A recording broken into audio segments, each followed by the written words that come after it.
The Motorvision Super Test. Dream cars pushed to the limit on the track.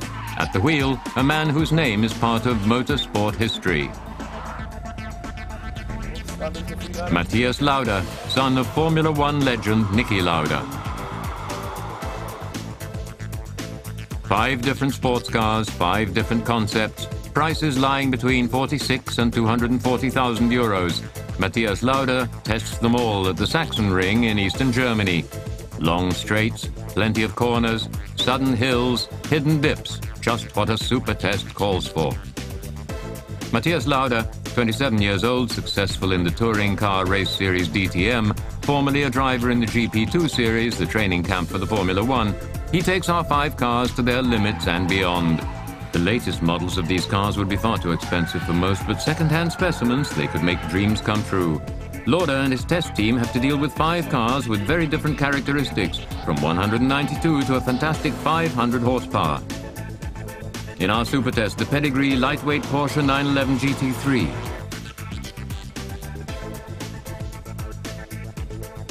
The edgy all-wheel drive mid-motored Lamborghini Gallardo. Also from Italy, the Ferrari 575M Maranello. The elegant carriage preferred by James Bond, the Aston Martin Vanquish. And today, the power-to-weight phenomenon that is the Lotus Exige. The Exige, totally engineered for dynamic performance and minimal weight, absolutely faithful to the philosophy of the late Colin Chapman, Lotus founder.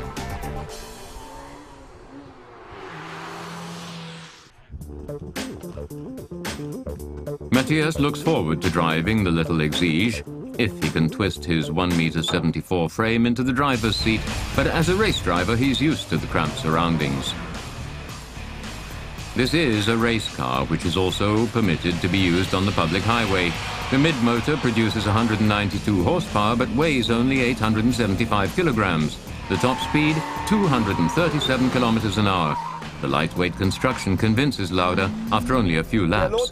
Driving the Lotus is like piloting a little Formula One racer. You sit very close to the ground, incredibly sporty. The Exige RPMs on steroids. Above 6,000, the Toyota power plant comes into its own, and in combination with the hard-as-nails suspension, the result impresses.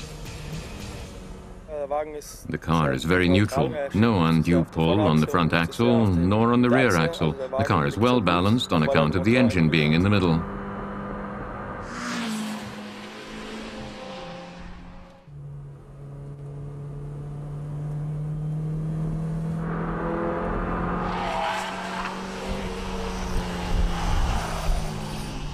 In 2004, a new Exige cost 45,000 euros.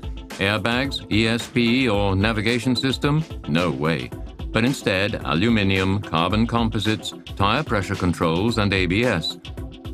Today, there's an Exige with boosted 211 horsepower for 53,000 euros. The one we tested, a 2004 model with low mileage, could be had for about 30,000 euros given the performance. Quite a bargain. The exterior is quite good looking. It looks sporty. Reminds me of a buzzing wasp, I guess, and looks like a fun car. The interior is Colin Chapman all the way. All is reduced to the essentials. Concentration on the basics saves weight after all. But the Exige driver has hurdles to overcome.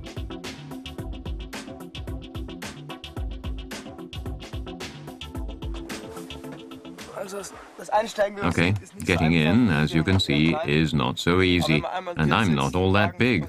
But when you're finally in the driver's seat, you feel like sitting in a go-kart. It's all very compact, almost cramped. I like the steering wheel, really small. That's good on the racetrack because you can steer quickly. The driving position is very good, just like in a racer, and the cockpit is simple and basically okay. The race car feel is partly due to the feeling of having your ass on the asphalt. A fun car, that's for sure.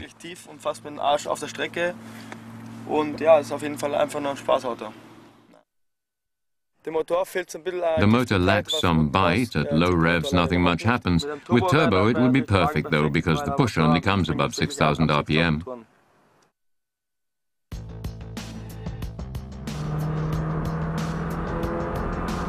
Back on the track. In 5.2 seconds, the Exige hits 100. The recipe for success, the the power-to-weight ratio. Each single unit of horsepower must move only 4.5 kilograms of car. But does such a featherweight Lotus get its power to the asphalt? The car has amazing grip on the racetrack. The running on the Saxon ring is extremely precise, with even the slightest steering command obeyed with exactitude. The right choice of tires is, however, an important consideration.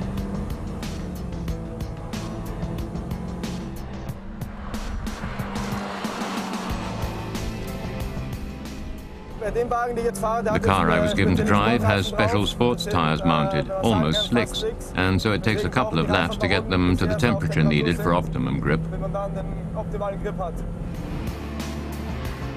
Lap after lap, Lauda gets to know his mid-engine flyer better and better.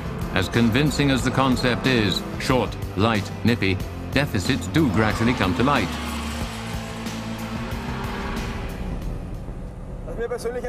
What I don't like at all about the car is the gear shifting.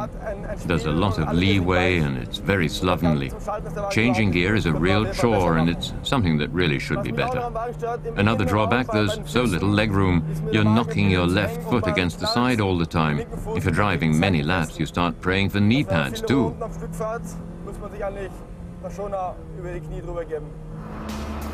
Apropos knee pads, for those who like a bit of comfort, there was a touring pack for the old Exige, electric windows, Alcantara leather and sun visors. But comfort being neither here nor there, Lauda Jr. is a definite fan. It is, of the 5 cars, the one which is closest to a racing machine.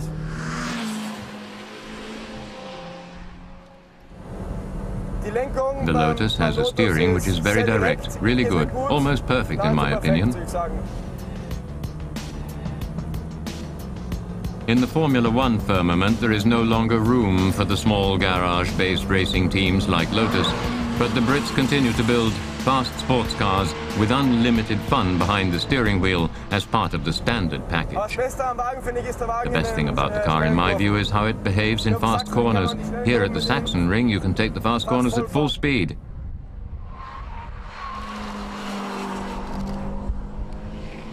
Not something you can do with most street cars.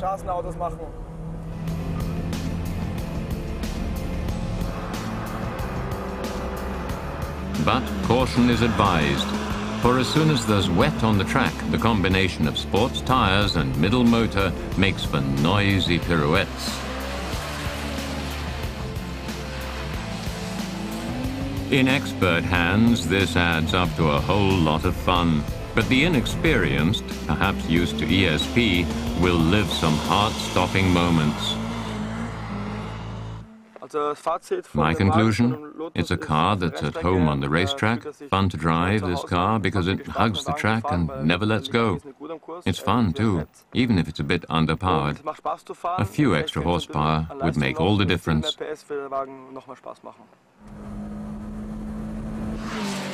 The Lotus Exige handles the curves with the best of them. It's a car in which you don't want to arrive, you just want to keep on driving. In the meantime, the new turbo motor has made of the 192 horsepower Wasp a dangerous hornet. But the older model we tested, at 30,000 second-hand, is the bargain basement opportunity to experience true racing feeling at a reasonable price. Next time in the Lauda Super Report, the Porsche GT3 with its 381 horsepower. Is the race-tuned 911 worth €100,000? The answer in Motor Vision, the motor magazine.